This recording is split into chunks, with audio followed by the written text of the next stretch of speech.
And the second chapter for tonight is called The Grand High Witch. The next day, a man in a black suit arrived at the house carrying a briefcase, and he held a long conversation with my grandmother in the living room. I was not allowed in while he was there, but when at last he went away, my grandmother came in to me, walking very slowly and looking very sad. "That man was reading me your father's will," she said. "What is a will?" I asked her. "It is something you write before you die," she said, "and in it you say who is going to have your money and your property. But most important of it all, it says who is going to look after your child if both the mother and father are dead." A fearful panic took a hold of me. "It did say you, Grandmama," I cried. "I don't have to go to somebody else, do I?" "No," she said, "your father would never have done that. He has asked me to take care of you for as long as I live. But he has also asked that I take you back to your own house in England. He wants us to stay there." "But why?" I said. "Why can't we stay here in Norway? You would hate to live anywhere else. You told me you would." "I know," she said, "but there are a lot of complications with money and with the house that you wouldn't understand. Also, it is in the will that although all your family is Norwegian, you were born in England and you have started your education there, and he wants you to continue going to English schools." "Oh, Grandmama," I cried, "you don't want to go and live in our English house. I know you don't." "Of course I don't," she said, "but I am afraid I must. The will said that your mother felt the same way about it, and it is important to respect the wishes of the parents." There was no way out of it. We had to go to England, and then my mother started making arrangements at once. "Your next school term begins in only a few days," she said, "so we don't have any time to waste." On the evening before we left for England, my grandmother got on her favorite subject once again. "There are not as many witches in let me fix that. "There are not as many witches in England as there are in Norway," she said. "I'm sure I won't meet one," I said.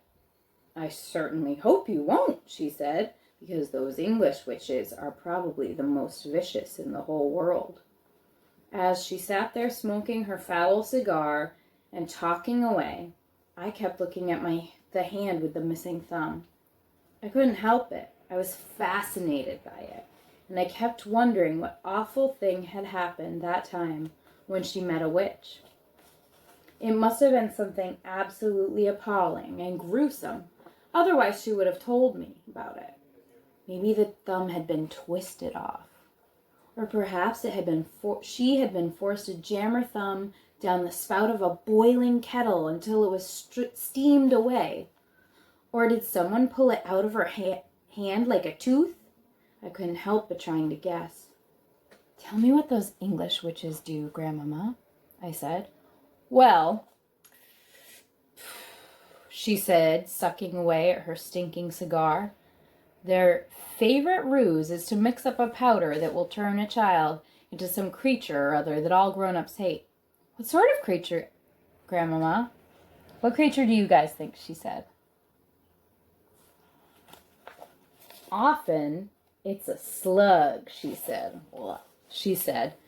"A slug is one of their favorites. Then the grown-ups step on the slug and squish it without even knowing it's their child."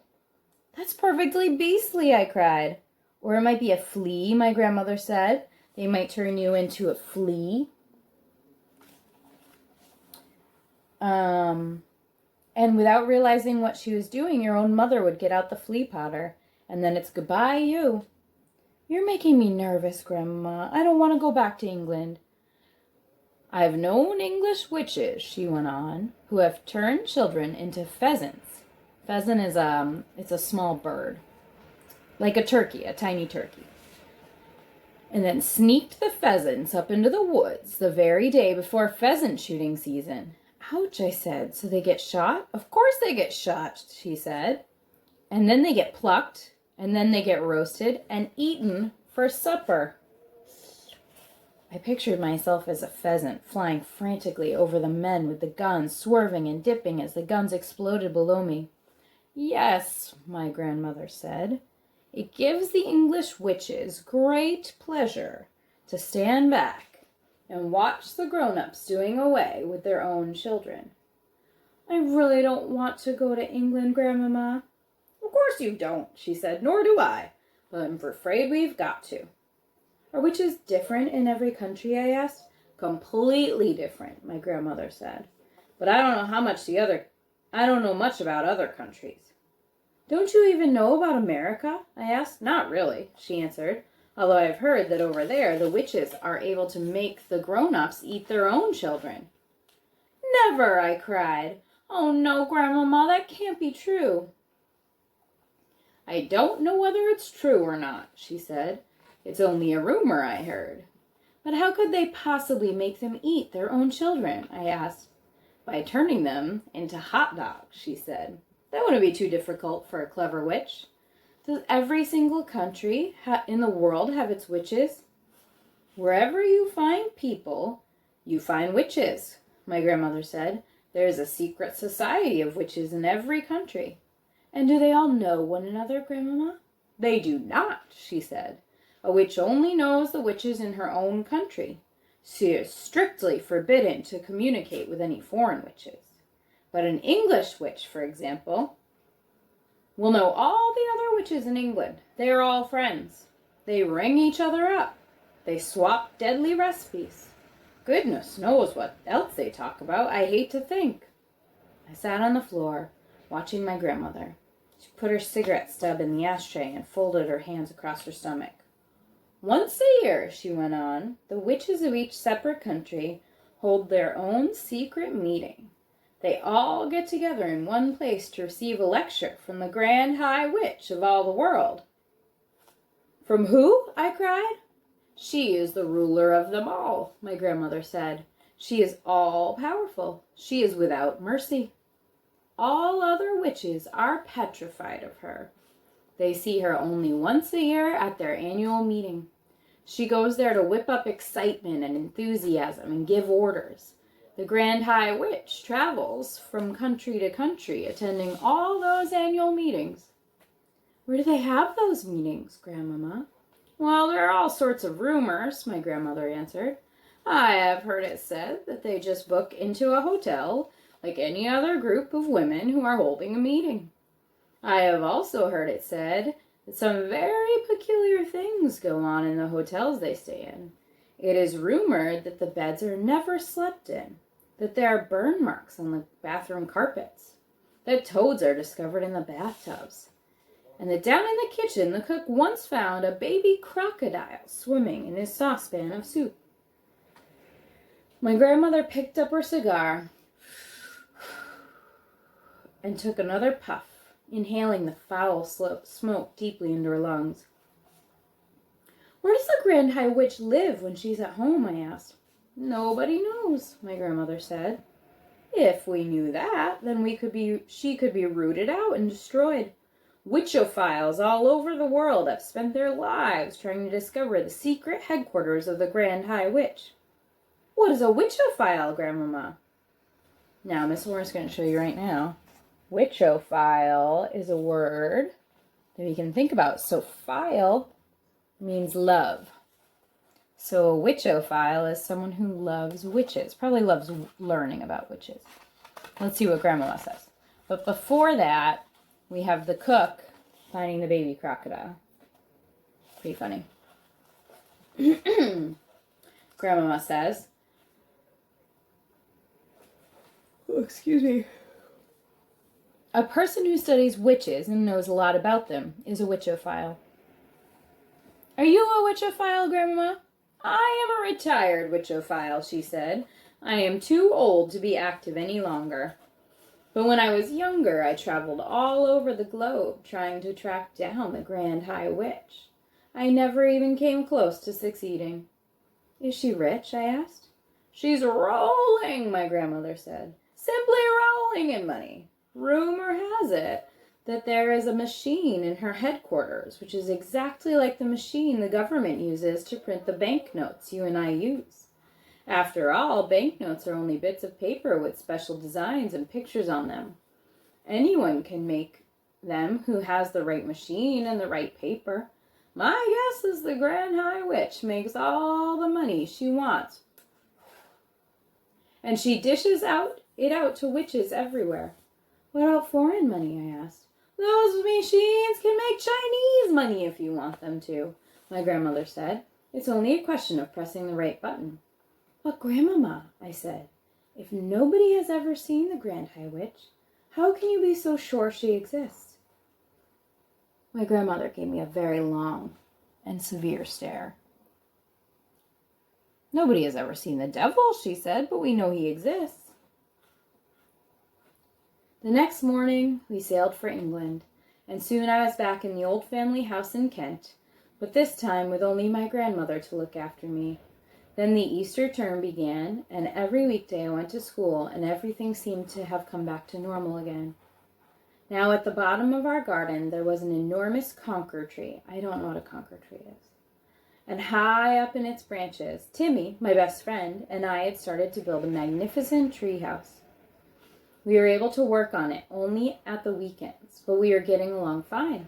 We had begun with the floor, which we built by laying wide planks between two quite far apart branches and nailing them down. Within a month, we had finished the floor. Then we constructed a wooden railing around the floor, and that left only the roof to be built. And of course, we have a great picture of him working on the treehouse. The roof was the difficult bit.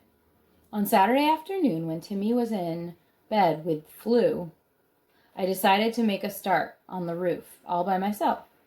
It was lovely being up there in that conker tree all alone with the pale young leaves coming out everywhere around me. It was like being in a big green cave, and the height made it extra exciting. My grandmother told me that if I fell I would break a leg, and every time I looked down I got a tingle at my spine. I worked away, nailing the first plank on the roof. Then suddenly, out of the corner of my eye, I caught sight of a woman standing immediately below me. She was looking up at me and smiling in the most peculiar way. When most people smile, their lips go sideways, out. This woman's lips went upwards and downwards, showing all her front teeth and gums. The gums were raw like meat. I think it's like this. Like a smile like that. It is always a shock to discover that you are being watched when you think you are alone. And what was this strange woman doing in our garden anyway? I noticed she was wearing a small black hat, and she had black gloves on her hands, and the gloves came nearly up to her elbows. Gloves! She was wearing gloves. I froze all over. "I have a present for you," she said, still staring at me, still smiling, still showing her teeth and gums. I didn't answer. I was pretty scared up in the tree. "Come down out of that tree, little boy," she said, "and I shall give you the most exciting present you've ever had." Her voice had a curious rasping quality. It had a sort of metallic sound, as though her throat were full of drawing pins. Drawing pins are straight pins, so having a throat full of pins was definitely a metaphor there. Without taking her eyes from my face, she very slowly put one of those gloved hands into her purse, and she drew out, oh my gosh, what do you think it is? A small green snake. She held it up for me. "It's tame," she said. Creepy. The snake began to coil itself around her forearm. It was brilliant green.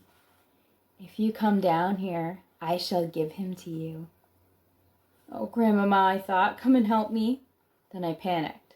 I dropped the hammer and shot up that enormous tree like a monkey. I didn't stop until I was as high as I could possibly go, and there I stayed, quivering with fear. I couldn't see the woman now. There were layers and layers of leaves between her and me. I stayed up there for hours, and I kept very still. It began to grow dark. At last, I heard my grandmother calling my name. "I'm up here," I shouted back. "Come down at once," she called out. "It's past your supper time." "Grandmama," I shouted, "has that woman gone?" "What woman?" my grandmother called back. "The woman in the black gloves." There was silence from below. It was the silence of someone who was too stunned to speak.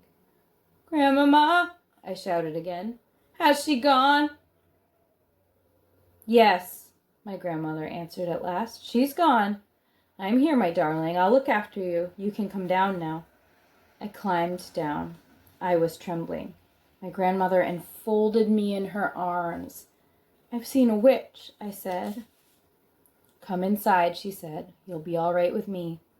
She led me into the house and gave me a cup of hot cocoa with lots of sugar in it. "Tell me everything," she said. I told her. By the time I had finished, it was my grandmother who was trembling. Her face was ashy gray, and I saw her glance down at that hand of hers that didn't have a thumb. "You know what this means," she said. "It means that there is one of them in our district. From now on, I'm not letting you walk to school alone." "Do you think she could be after me, specially?" I asked. "No," she said. "I doubt that. One child is as good as another to these creatures." It is hardly surprising that after that I became a very witch-conscious little boy. If I happened to be alone on the road and saw a woman approaching who was wearing gloves, I would quickly skip across to the other side. And as the weather remained pretty cold during the whole of that month, nearly everybody was wearing gloves. Curiously enough, though, I never saw the woman with the green snake again. That was my first witch, but it wasn't my last. If you can remember what device is being used there, please comment it in the comments below. It starts with an F, and I'll tell you next time I read a chapter. So we have a device there. It says, "That was my first witch, but it wasn't my last." And so what device that we've talked about is shown there. Thanks for watching and listening, and I hope you're all healthy. Please let me know who's watching this and how you're feeling, because I worry about you guys. And I'll see you probably tomorrow night for another chapter.